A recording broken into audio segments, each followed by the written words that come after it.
busy kayo. Okay lang, may tatanong kami. Yan ay isang tamang sagot, 20 pesos. Okay na. About, character sa Bible. Madali lang naman yun. Yun na.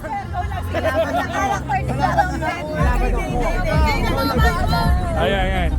Magbigay kayo ng tatlong pangalan na kilala nyo sa Bible. Voices, Santos, ayun. David Moses. Ayun! Yun, 20! 20 pesos. Ito ba? Ilan naman yung disciple or alagad ni Jesus?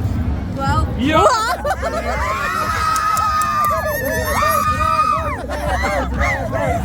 Red horse! Ano ba? Ito naman. Sino naman yung tinatawag niyang nanay dito sa lupa? Sino? Ayun. Yeah!